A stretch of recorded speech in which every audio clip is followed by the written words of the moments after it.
Después de lo que fue el mega juicio de La Perla, una nueva instancia histórica se va a representar en la provincia de Córdoba cuando se comiencen a juzgar a los cómplices judiciales de la última dictadura militar. El proceso histórico, lo decíamos, va a comenzar mañana en la capital cordobesa. Van a ser juzgados Antonio Cornejo, quien era ex fiscal federal, Miguel Ángel Puga, ex juez federal, el número 2, Carlos Otero Álvarez, ex secretario del Juzgado Federal número 1, Ricardo Aro, quien era defensor oficial.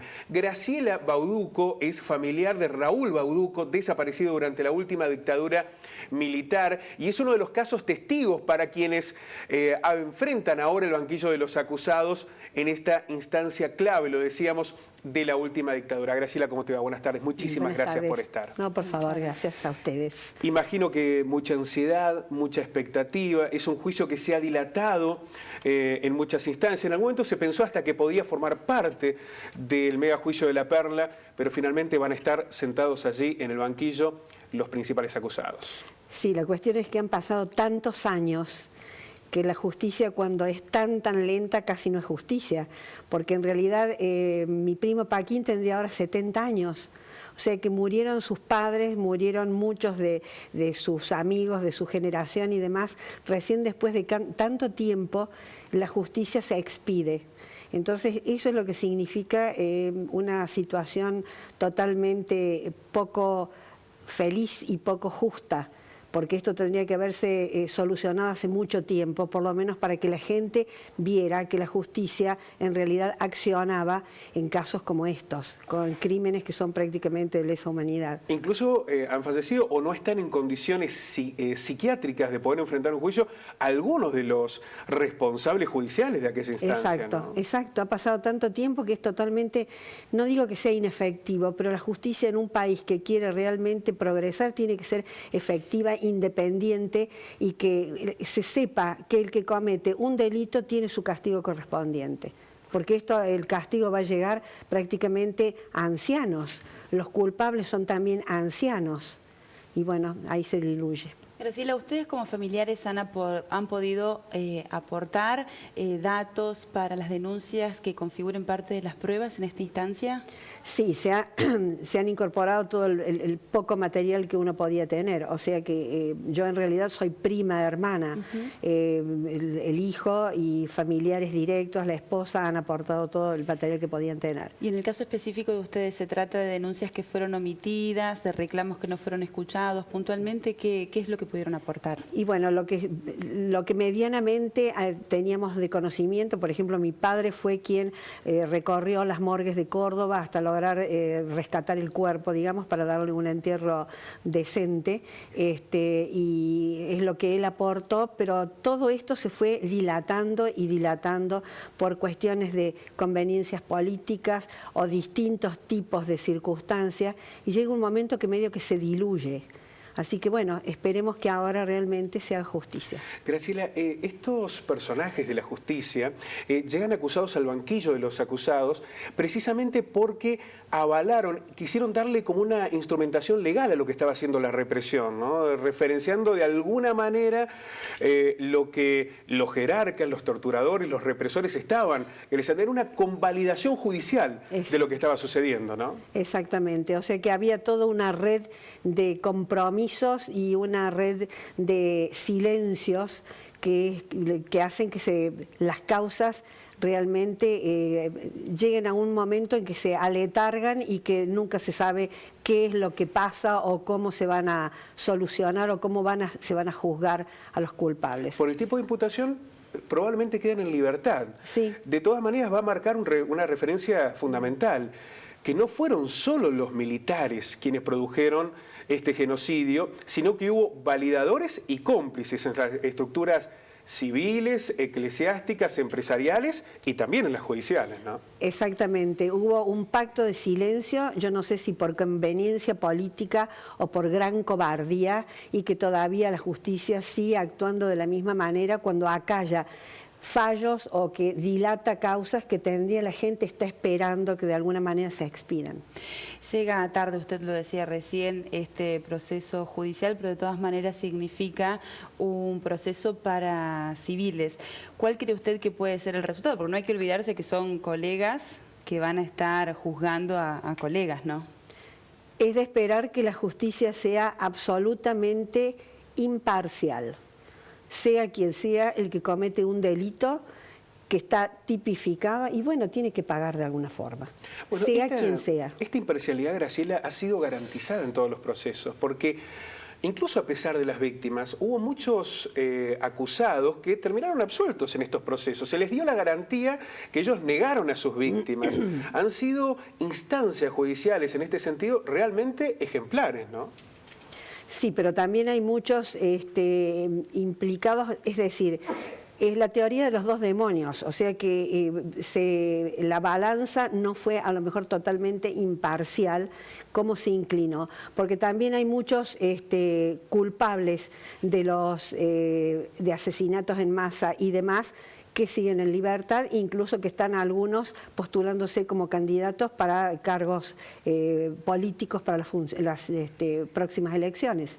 O sea que ley pareja no es rigurosa en ese sentido.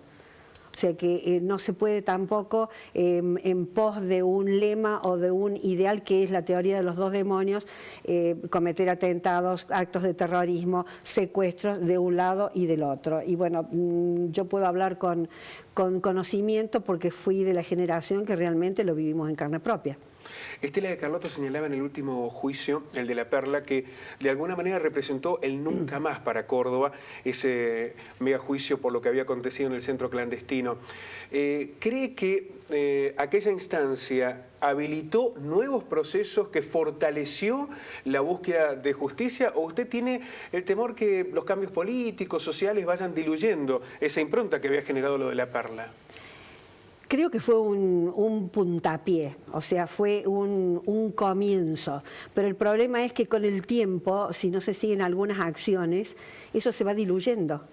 Y la situación es que las generaciones van pasando y termina siendo parte de la historia, de una historia horrible para Argentina, pero que no se llegó realmente a dilucidar bien cómo se inició, qué es lo que pasó, ni que se saben el entramado que hay de intereses que hubo en ese momento. Eso a lo mejor va a quedar para un futuro o nunca más se van a enterar, porque no sé si ustedes habrán sabido o habrán leído, Macera está emparentado con mi familia, el comandante Macera, y aparentemente, bueno, el nexo era mi primo Paquín, lo querían utilizar como de alguna manera tratar de infiltrarlo para poder hacerlo desaparecer. Esa era la verdad.